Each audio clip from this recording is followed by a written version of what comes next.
Video है class 12th के students के लिए। ये हिंदी की वीडियो है और उनका जो चैप्टर है ओ सदा नीरा, ये जिसे लिखा है जगदीश चंद्र माथुर ने, उसकी वीडियो के साथ हाजिर हूं। और इस वीडियो में मैंने इस चैप्टर से पूछे जाने वाले जो भी ऑब्जेक्टिव क्वेश्चंस हैं, जो इंपॉर्टेंट क्वेश्चंस हैं, उन्हीं को कलेक्ट किया है, जो आपके लिए इस साल एग्जाम में बहुत इंपॉर्टेंट हैं, बहुत काम आने वाले हैं। अगर आपको इसका कंटेंट भी चाहिए तो मैं इसको डिस्क्रिप्शन में डाल दे रहा हूं। अगर आप उसको कॉपी में नोट करना चाहते हैं तो वहां से आप नोट भी कर सकते हैं। चले हम बढ़ते हैं, इस वीडियो को शुरू करते हैं। लेकिन उससे पहले मेरी आपसे रिक्वेस्ट है कि अगर आपने हमारे चैनल को सब्सक्राइब नहीं किया है तो इसको सब्सक्राइब कर दें, बेल आइकन भी प्रेस कर दें ताकि अगली वीडियो की नोटिफिकेशन आपको सबसे पहले मिल सके। Let's start. आपका पहला क्वेश्चन है, ओ सदा नीरा शीर्षक का संबंध किस विधा से है। यानी ये जो चैप्टर है जिसका नाम ओ सदा नीरा है, ये संबोधित करते हुए नदी को कहा जा रहा है, चंपारण की पावन भूमि और वहां की जो गंडक नदी है उसको ओ सदा नीरा। पोएट राइटर आपका जो है, जो निबंधकार हैं जगदीश चंद्र माथुर हैं, वो कहते हैं इसका संबंध किस विधा से है। विधा कहते हैं कौन सी टाइप है, ये उपन्यास है, कहानी है, निबंध है या नाटक है, तो यह एक निबंध है। आगे बढ़ते हैं हम। अगला क्वेश्चन है, ओ सदा नीरा निबंध के निबंधकार का नाम बताइए। तो ओ सदा नीरा ये जो चैप्टर है, इस चैप्टर को लिखा है, अभी अभी मैंने आपको बताया, जगदीश चंद्र माथुर ने लिखा है। आगे बढ़ते हैं। नेक्स्ट क्वेश्चन है, जगदीश चंद्र माथुर का जन्म कब हुआ था। 15 जुलाई 1916, 16 जुलाई 1917, 17 जुलाई 1918 या फिर 18 जुलाई 1919। तो मैं आपको बता दूं कि इनका जन्म 16 जुलाई 1917 को हुआ था। ऐसे याद रखें 16-17, तो आपको जो है आसानी होगी।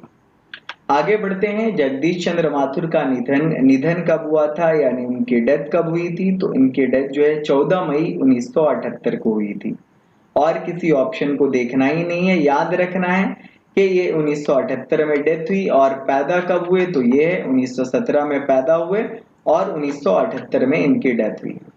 आगे बढ़ते हैं, अगले क्वेश्चन की ओर आते हैं। हमारा अगला क्वेश्चन है, जगदीश चंद्र माथुर का जन्म कहाँ हुआ था। तो इनका जो जन्म है वो शाहजहांपुर एक जगह है उत्तर प्रदेश में, वहीं हुआ था। और एक चीज आपको मैं बता दूं कि जगदीश चंद्र माथुर भले ही पैदा हुए थे यूपी में, लेकिन उनका जो कर्म स्थल है, उनका जो वर्क प्लेस है, वो उन्होंने बिहार को ही बनाया।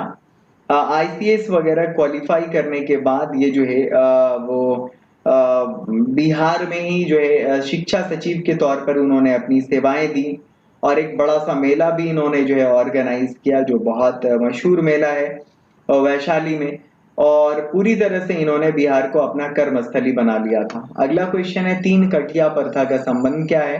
तो आप लोगों को मालूम है कि जो हमारी चंपारण की धरती है, जो बिहार में है, बहुत पावन धरती है ये, जहां महात्मा गांधी भी आए थे और 1917 में आए थे वो। और इन्होंने जो है वहां जो किसान थे, अंग्रेजों ने उनको एक तरह से बिल्कुल अपना गुलाम बना रखा था। उनसे वो काफी खेती करवाते थे और उसको जो है बस जीने भर के लिए अनाज देते थे, सब कुछ वो खुद रखते थे। तिनकटिया प्रथा था। और इसका जो संबंध है वो नील की खेती से था। ईख, मसाला, तंबाकू है, ऑप्शन में नील है, नील की खेती से इस प्रथा का संबंध था। अगला क्वेश्चन है, चंपारण में गांधी जी के चमत्कार की कथा किसने लिखी है। ये चैप्टर है चंपा, मतलब ये एक जो है सो क्या बोलते हैं, एक रचना है ये, चंपारण में गांधी जी का चमत्कार। इसको किसने लिखा है, महात्मा गांधी ने या फिर जवाहरलाल नेहरू ने या फिर जो है सो राजेंद्र प्रसाद ने या फिर चौथा ऑप्शन है आपका राधा कृष्णन ने। तो मैं आपको बता दूं, चंपारण में गांधी जी का चमत्कार, इसको लिखा है राजेंद्र प्रसाद ने इस चीज को। अगला है, द नेक्स्ट क्वेश्चन इज, अगला सवाल है, किस पाठ में आया है, कैसी है चंपारण की यह भूमि, मानव स्मृति के हाथों अपनी बड़ी निधियों को सौंपने के लिए प्रस्तुत रहती है। मैं आपको बता दूं कि ये जो आपका चैप्टर है जिसका नाम ओ सदा नीरा है, इसमें जो है जगदीश चंद्र माथुर ने चंपारण के बारे में, जो बिहार के उत्तर पश्चिमी कोने पर है, उसका जो गौरवशाली इतिहास है, वहाँ की जो कुछ पौराणिक कथाएं हैं, और वहां से जो है गौतम बुद्ध का, वहां से महावीर का लगाव, वहाँ जो है कर्नाट वंश के शासक का जो है सो मतलब क्या बोलते हैं वहाँ उन लोगों का शासन, उसके बाद जो है गांधी जी का वहाँ जाना, ये सारी चीजें जो है उस जगह को, या फिर अशोक का जो है वहाँ स्तंभ पाया जाना, अशोक स्तंभ है वहाँ, उसका शिलालेख भी मिला। तो ये सारी चीजें जो जो नंदनगढ़ का एरिया है वहाँ, लौरिया नंदनगढ़ का एरिया वहाँ, तो ये सारी चीजें इसको जो है बहुत मतलब महत्वपूर्ण बनाती हैं उस क्षेत्र को। तो कैसी है चंपारण की यह भूमि, मानवीय स्मृति के हाथों अपनी बड़ी निधियों को सौंपने के लिए प्रस्तुत रहती है। ये ओ सदा नीरा का ही लिखा हुआ, ओ सदा नीरा चैप्टर में ही है, इसी निबंध में है ये। अगला है, वर्तमान शिक्षा पद्धति को तो मैं खौफनाक और हेय मानता हूँ। हेय का मतलब होता है तुच्छ, छोटा, घृणित, जिससे नफरत की जाए, जो बढ़िया नहीं हो। छोटे छोटे बच्चों के चरित्र और बुद्धि का विकास करने की बजाय यह पद्धति उन्हें बौना बनाती है। ये कहना है महात्मा गांधी का। ये किसके विचार हैं? तो ये महात्मा गांधी के विचार हैं। अगला प्रश्न है, पंडई नदी। पंडई नदी है, आप पढ़ेंगे इस चैप्टर को तो वहां एक नदी है जो बहते हुए कहाँ तक जाती है, तो ये जो पंडई नदी है ये बहते हुए भिखना थोरी तक जाती है। ये एरिया है वहीं, ये भिखना थोरी तक ये नदी बहते हुए जाती है, चंपारण के एरिया में ही है। अगला है, मठ के महंत ने गांधी जी को कहाँ शरण दी? तो जब 1917 में गांधी जी चंपारण आए थे तो राजेंद्र प्रसाद भी उनके साथ थे, और उस एरिया के उस दिन के उस उनके स्टे करने के बारे में, ठहरने के बारे में, कि एक जो है महंत जी थे, महंत जी ने गांधी जी को ठहराया था। वो खुद ही महुए के पेड़ के नीचे बैठे हुए थे और उन्होंने गांधी जी को भी महुए के पेड़ के नीचे बैठने के लिए ऑफर किया था। अगला है, वैशाली महोत्सव का प्रतिवर्ष आयोजन किसने आरंभ करवाया? ये एक बहुत बड़ा महोत्सव है जो हर साल आयोजित किया जाता है, और इसके आयोजन की जो शुरुआत है, इसको जो प्रारंभ किया था वो जगदीश चंद्र माथुर ने ही जो है सो इसको प्रारंभ किया था। 1900, अगर आप साल की बात करेंगे तो 1944 में, 1944 में ये बहुत फेमस, बहुत मशहूर सांस्कृतिक उत्सव है, जिसमें जो है सो सांस्कृतिक रंगमंच सजाए जाते हैं, और इन्होंने ही इस महोत्सव की शुरुआत किया था 1944 में, याद रखेंगे, जगदीश चंद्र माथुर ने ही। अगला है, जगदीश चंद्र माथुर ये नाटककार भी थे, निबंधकार भी थे, और साथ में जो है ये एक अफसर भी थे। अगला है, शिक्षा का उद्देश्य यह होगा कि बच्चे ऐसे पुरुष और महिलाओं के संपर्क में आए जो सुसंस्कृत हों। इट मीन्स कि उनके अंदर खुद संस्कृति बची हुई हो, सभ्यता हो उनके अंदर, और उनका जो चरित्र है, और चरित्र जिनका निष्फलुष हो, उससे कोई फल आए, फ्रूटफुल हो। ये किसने कहा था?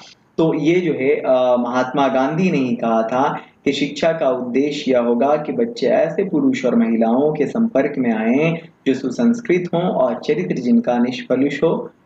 अगले क्वेश्चन की ओर आते हैं, 10 तस्वीरें के रचनाकार कौन हैं? तो मैं आपको बता दूं कि ये जो आपकी बुक है 10 तस्वीरें, इसको भी लिखा है जगदीश चंद्र माथुर ने। वो जो है आपको बता दूं कि अगर मूल रूप से बात करें तो मूल रूप से जो है जगदीश चंद्र माथुर एक नाटककार रहे हैं, और इन्होंने बहुत सारे नाटक लिखे हैं, जिसमें जो है ओ मेरे सपने, मेरे श्रेष्ठ रंग, कोणार्क, बंदी, शारदिया, पहला राजा, दशरथ नंदन, गगन सवारी, ये सब जो है इनके बहुत फेमस नाटक भी हैं। और बोलते क्षण जो है, बोलते क्षण, ये इनका निबंध संग्रह है। अगला है, जगदीश चंद्र माथुर मूलतः क्या थे? ये बात पहले गुजर गई, अभी अभी जस्ट मैंने कहा है कि वो तो निबंधकार भी थे, नाटककार भी थे, लेकिन स्पेशली अगर हम बात करें मूल रूप से क्या थे, तो उन्होंने बहुत सारे नाटक लिखे हैं, निबंध और एकांकी वगैरह कम लिखी है, तो मूल रूप से ये एक नाटककार थे। अगला है कि ओ सदा नीरा, ये जो निबंध है, ये निबंध बिहार के किस क्षेत्र की संस्कृति पर लिखी गई है? सारण, मिथिला, तिरहुत या चंपारण? तो मैं आपको बता दूं कि ओ सदा नीरा ये संस्कृति जो चंपारण की है, जो बहुत रिच संस्कृति है, जो भगवान बुद्ध ने वहां उपदेश दिया था, भगवान महावीर ने भी वहां उपदेश दिया था, अशोक के स्तंभ शिलालेख वहां जो है सो लौरिया नंदनगढ़ में मिलते हैं। ये वही जगह है जहाँ कर्नाट वंश का लगभग 300 सालों तक शासन रहा है। तो ये सारी चीजें हैं जो उस जगह को बहुत बहुत फेमस, बहुत मशहूर बनाती हैं। अगला है चंपारण क्षेत्र में, लेकिन वो जो अभी चंपारण का एरिया है जहाँ हिमालय की तराई से वहाँ जो नदियां निकलती हैं जाती हैं, साल भर भरी रहती हैं, लेकिन अब सूख जाती हैं। ये 500 साल पुरानी बात है कि वहां साल भर नदी भरी रहती थी, बट अभी ऐसा है कि डिफॉरेस्टेशन के कारण, मतलब वृक्षों के काटे जाने के कारण जो है नदियों की जो धारा है, वो बाढ़ जो है उस एरिया में बहुत ज्यादा आने लगी है। नदियों की अधिकता नहीं बल्कि जंगलों के कटने की वजह से चंपारण क्षेत्र में बाढ़ बहुत ज्यादा आती है। जब इन्होंने लेख लिखा था तब की बात है। वैसे ये है कि आधुनिकता भी वहां देखने को मिलती है कि अब जो है बहुत सारी चीजें वहां बन रही हैं, जैसे गंडक घाटी परियोजना जो है वो वहां बन रही है। एक वहां जो है सो आधुनिक तीर्थ स्थल भी बन रहा है भैंसा लोटन में, और भैंसा लोटन वही जगह है, आप जानते होंगे कि रामायण को महर्षि वाल्मीकि ने लिखा है।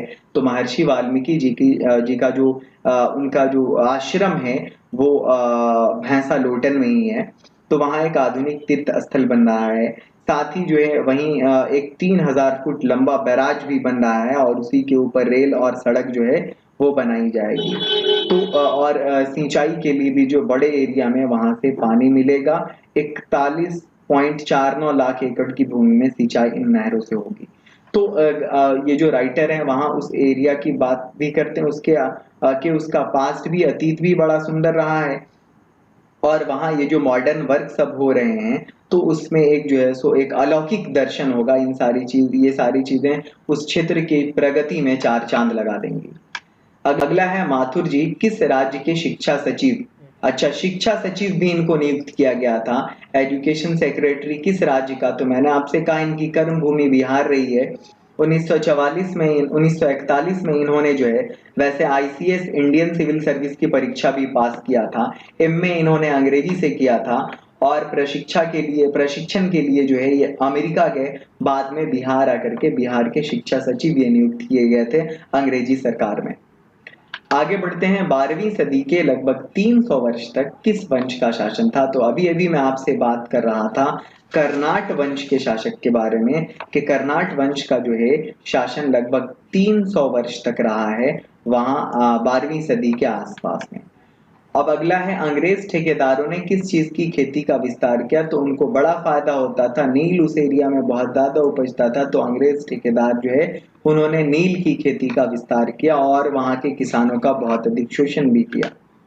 इसी कारण जो है गांधी जी को वहां आना पड़ा था जब उनको एक पत्र मिला था। तो अब ये राजा हरि सिंह देव हैं, कर्नाट वंश के हैं। इनको गयासुद्दीन तुगलक से जो है, गयासुहीन नहीं गयासुद्दीन होगा, गयासुद्दीन तुगलक से लड़ाई लड़नी पड़ी थी। इनका सामना जो है इनको 1325 ईस्वी, हाँ परफेक्ट है, 1325 में ही जो है इनका गयासुद्दीन तुगलक से जो है सामना हुआ था।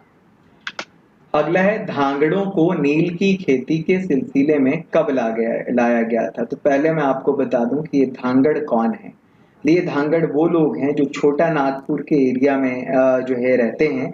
ये बहुत मजबूत होते हैं और आदिवासी हैं, और इन लोगों को नील की खेती के सिलसिले में जो है 18वीं सदी के अंत में, 18वीं सदी के अंत में ही जो है वहां लाया गया था, 1700 समथिंग 90-95 के आसपास में और वहीं उन लोगों को बसा दिया गया था। अगला है पुंडलिक जी कौन थे, ये वही पुंडलिक जी हैं कि जब ये आपके जो राइटर हैं जिनका नाम है जगदीश चंद्र माथुर, जब ये गए थे तो वहां इनको ये जो है उनके यहाँ स्टे किए थे। तो ये जो पुंडलिक जी जो हैं ये पेशे से गांव के मुखिया थे, चिकित्सक थे, शिक्षक थे, या फिर ये जो है सो वहां के राजनीतिक नेता थे। तो ये जो है पुंडलिक जी एक शिक्षक थे पेशे से, ही वॉज अ टीचर। आगे बढ़ते हैं। अगला क्वेश्चन है माधुर जी को भितिहरवा पहुंचने पर कौन मिले, तो यही है कि उनको भितिहरवा पहुंचने पर वही पुंडलिक जी मिले थे जिन्होंने उनकी बड़ी खातिरदारी की थी, और ये पुंडलिक जी जो है पेशे से शिक्षक थे। अगला क्वेश्चन है come toward the next question. Champaran में धांगड़ कहाँ से आए थे, पिछला क्वेश्चन को समझाने में के क्रम में मैंने इस क्वेश्चन को बता दिया था कि चंपारण में जो धांगड़ लोग हैं वो छोटा नागपुर ये उस समय बिहार में ही पड़ता था, लेकिन अब ये झारखंड में पड़ता है, यहीं से गए थे। ये पहाड़ी एरिया है, पठार भी बहुत है वहां। अगला है गांधी जी चंपारण में कब आए, अब ये तो मालूम है कि भाई 1917 में आए। 1918 ये दोनों तो आंसर होगा ही नहीं, क्योंकि बार बार मैं रिपीट कर रहा हूँ 1917 में। बट द क्वेश्चन इज अप्रैल 1917 में या जून 1917 में, तो मैं आपको बता दूं कि अप्रैल 1917 में चंपारण आए थे।